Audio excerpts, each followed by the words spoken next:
Spider-Man, hanging upside down from the classroom ceiling, goes over the day's lesson about time, matter, and gravity with his students. He drops a fruit to show gravity's effect, but it falls as expected. He tells the kids they'll try dropping objects from the roof to experiment with Newton's law soon. As the bell rings, he encourages them to study. Spider-Man, once dreaming of normal life without superpowers, now teaches science to students called the small folk, with the world outside in ruins. He reflects on his powers and life's challenges, feeling stuck. He heads to the teacher's lounge, calling it the Dead Weapons Office, finding old hero gadgets. He talks to Mikal about a cosmic cube, hoping it can save their world. An alarm sounds, indicating trouble. Mikal rushes off, fearing the return of someone who wiped out humanity. Swinging through the city, Spider-Man sees the small folk reuniting, feeling alone as possibly the last human. He passes a wax museum showing him as an ordinary hero, reminding him of his changed world. At Elite Androids, Wolverine fights robots. Wolverine expresses frustration to Parker, stating that no matter how many times he asks, Parker won't leave him alone. Spider-Man asks Wolverine if he's mad at him or just mad at himself. Spider-Man wonders if he's like a brother to Wolverine. Wolverine says he had a brother who tried to kill him. Spider-Man tells Wolverine he's not surprised by what he said. He admits that he thinks about killing Wolverine every day. Spider-Man says he wants to keep fighting robots with Wolverine, but since the world might end soon, he thinks he should do something more important than just wasting time. Spider-Man tells Wolverine that the people outside need hope, more than they need him to save them. He says Wolverine can give them hope, just by opening the door. Wolverine responds, saying he can't be a savior. Spider-Man says he understands Wolverine's choice and remarks sarcastically, that it's easier for Wolverine to kill than to inspire, questioning the legacy he'll leave behind. Swinging home, Spider-Man feels frustrated, wishing for a straightforward win.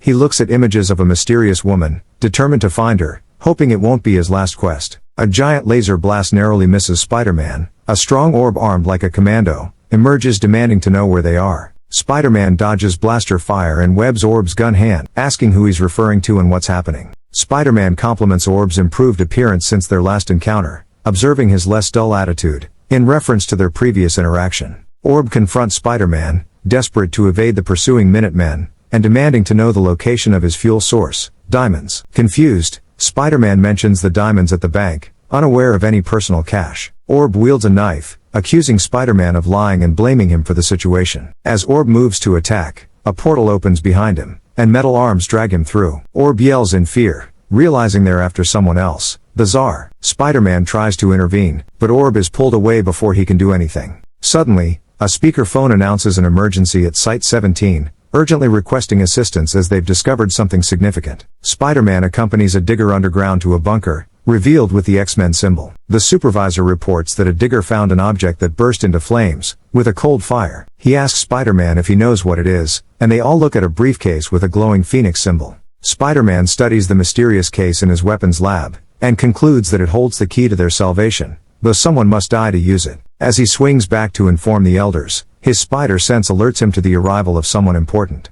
Surrounded by the small folk, Spider-Man stares in wonder at what they call the God Moon, realizing it's Victor Doom, transformed into something greater than his former self. Doom, now a living planet, dominates the sky with his towering mechanical mask, his fiery eyes and mouth burning with a sinister glow. Legends tell that Doom transferred his consciousness into this massive form, wiping out much of Earth's life in the process. He commands the release of his heralds, massive robot bugs, which descend upon the city as Doom yells for destruction. Spider-Man reflects on how he once considered himself bad, when compared to a mere individual in a metal mask. He intervenes as Devil Dinosaur roars loudly, urging the small folk to safety, and preventing an attack on the approaching robot bugs. Even though the Rider wants to be in charge, Spider-Man says staying alive is more important. Amidst the chaos of the giant bug attack, Peter stands over the glowing briefcase, containing the Phoenix Force. He reflects on the Force's immense power, and its tendency to possess redheads and cause destruction. He looks at a see-through bullet holding a bright flame, which is the Phoenix Force packed into ammo, along with a gun made to shoot it. Even though he sees how it could help them, Peter is unsure because using it would lead to death. He figures that whoever shoots the bullet will be torn apart at a tiny level. As Peter prepares to use the gun containing the Phoenix Force, his spider sense overwhelms him, making concentration difficult. He worries about his lack of recent experience with firearms. Suddenly, he's struck unconscious, and Wolverine takes up the gun, insisting that if anyone has to fire it, it should be him. He reassures Peter that he and Jeannie can handle it, urging Peter to sit this one out.